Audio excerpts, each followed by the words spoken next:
U.S. considers warning Ukraine of a Russian invasion in real time. Here's a summary of the article. December 23, 2021, 2:03 p.m. Eastern Time, Washington. The Pentagon is working on a plan to provide Ukraine with battlefield intelligence that could help the country more quickly respond to a possible Russian invasion, senior administration officials said. The number one thing we can do is real-time actionable intelligence that says, "The Russians are coming over the berm," said Evelyn Farkas, who served as Deputy Assistant Secretary of Defense for Russia, Ukraine and Eurasia in the Obama administration. One potential problem with providing actionable intelligence, American officials acknowledge, is that it could lead Ukraine to strike first, the sort of scenario Western officials believe that Mr. Putin has been trying to sell to the Russian public. If Russian tanks are moving over the border, and Ukraine targets them, it will be hard for Mr. Putin to make that argument. Ukraine has sought NATO membership for years, a move that would enrage Russia. But despite the delay, the United States has balked at taking Ukraine's accession off the table.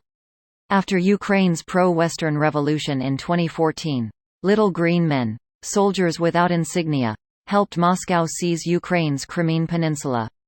Ukraine has had the 7 years since then to prepare for a fight, and Russian officials know any incursion will be met with stiff resistance.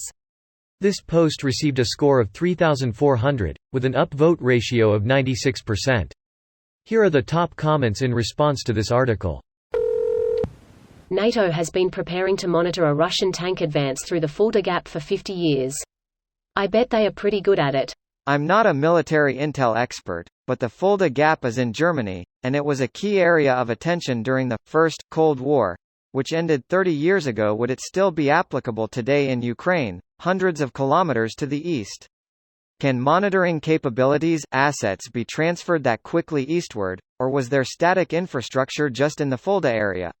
It's just a question of whether to feed the Ukrainians with it, right down to where the units are moving at any given time. It would greatly increase the Ukrainians' ability to allocate defense forces to the right spots, plan surprise attacks and be able to free up troops and equipment from other sections they wouldn't be needed.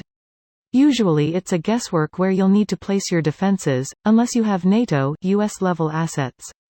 That means you place a lot more troops and equipment out across wide swaths of land than would strictly be needed for the attack exactly where it comes, because you have to cover every eventuality. Yep, satellites and drones are pretty easy to refocus. US, hey, you guys are being invaded. Ukraine, what? US, look out your window. See any Russians? Ukraine, OMG, we are being invaded.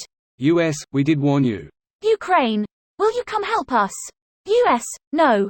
But Amazon will be dropping off around 2,000 Javelin missiles tomorrow if that's cool. No reason, just felt like letting you have them.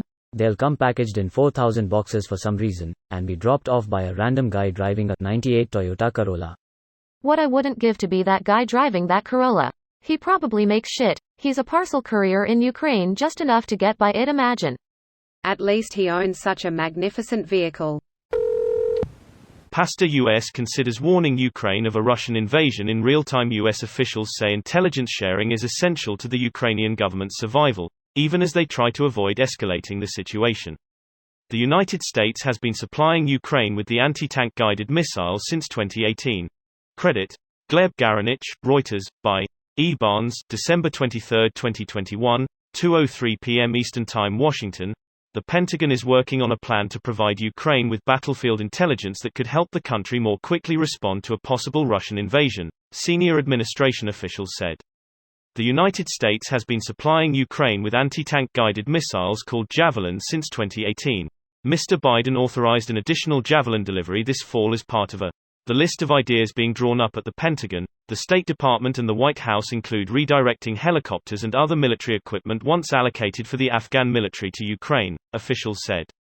We tell them, and they use that to target the Russians. She said that we've been nervous about that in the past. One potential problem with providing actionable intelligence, American officials acknowledge, is that it could lead Ukraine to strike first, the sort of scenario Western officials believe that Mr. Putin has been trying to sell to the Russian public. This video was automatically created by Reddit to speech. The article and comments in this video were selected from Reddit according to their upvotes, and any paraphrasing was performed by smmry.com, without any human intervention.